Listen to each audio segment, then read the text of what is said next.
Holiday Road.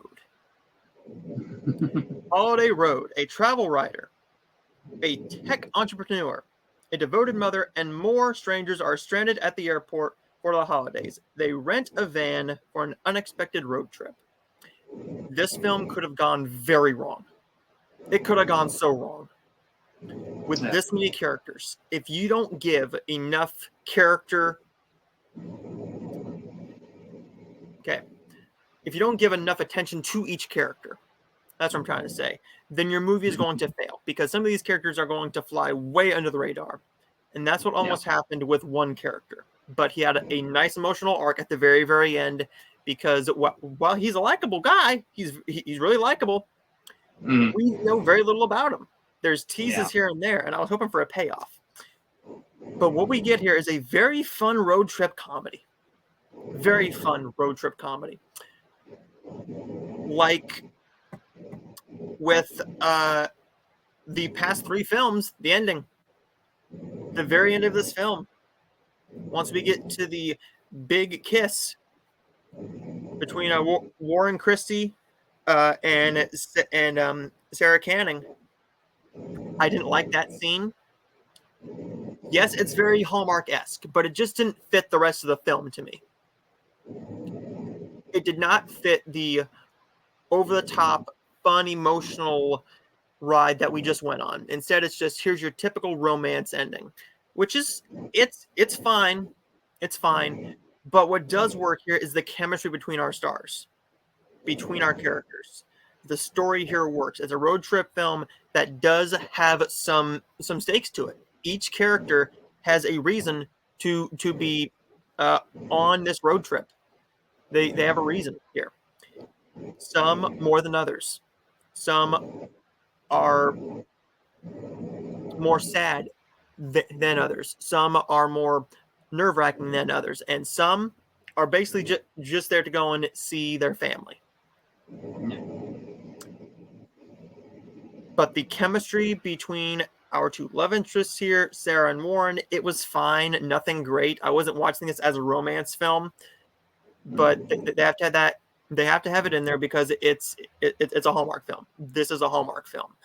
But the issue is the chemistry did not work for me all that much, but the rest of the characters I really enjoyed.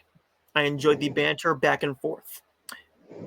I enjoyed that they focused on the road trip, and I was a little nervous once we got to the Elf Games, because that's when the film started to slow down. It started to drag a little bit at the Elf Games. And that was your preview. That was your preview from the night before, was the Elf Games. That's barely in the movie. The Elf Games are barely in the movie. It does give you a good bit of, hey, this is over the top. But I enjoyed it overall. One I can see myself enjoying many more times. This will probably be in a 9-movie pack or a 6-movie pack next, probably October, November time. And I will look forward to popping it. Will I pop this one in again? Probably. But I'll watch other films later that we will talk about later over this one easily. But what were your thoughts on Holiday Road?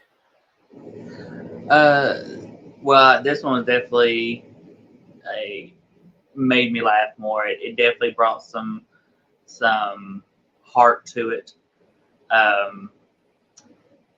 It, for me, one of the biggest issues I had was with this one was the fact that the flight gets canceled. We know the flight gets canceled. That's why they're having to go across road trip to get to Boston or wherever it is they're going. I think it is.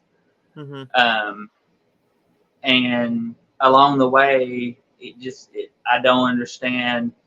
I never said where's this big snowstorm or whatever that canceled the flights, because they were traveling straight to the same place the flight would have been, and we got no real weather issues, even though you think we would have, considering it canceled flights. The phones wouldn't work for some weird reason. I didn't understand that very much, why the phones wouldn't work and they had to use a map. I couldn't figure that one out. Mm-hmm. But and I kind of wish they would have touched a little more, which I understand why they didn't, but I kind of wish we could have got a little more from the issue that popped up at the Elf Games towards the end of the Elf Games, if you know what I'm talking about, without giving it away. Kind of wish they could have touched more on that, because I thought that could have been an interesting storyline, and they just kind of went away from it after that one scene. Yeah. And but I mean, it was still a really good film. Still I enjoyed it. The influencer kind of got on my nerves a little bit,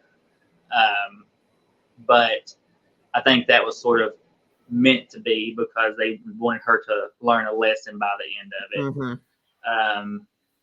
Never did figure out. I guess she was just going home. I guess we couldn't figure out if where she was going, because once she got to where she was supposed to be going, it was kind of an empty house.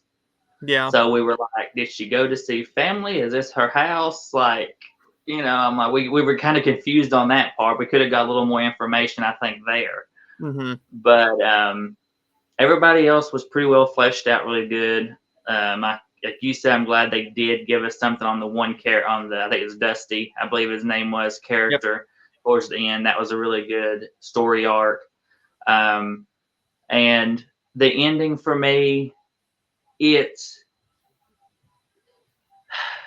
satisfying, but not satisfying. Yeah, I mean, it was fine. I think that they could have gone without maybe doing this typical Hallmark ending in this one. I mean, because he was technically, they technically went their separate ways. There was really no point of him, going back to the mountain to meet her.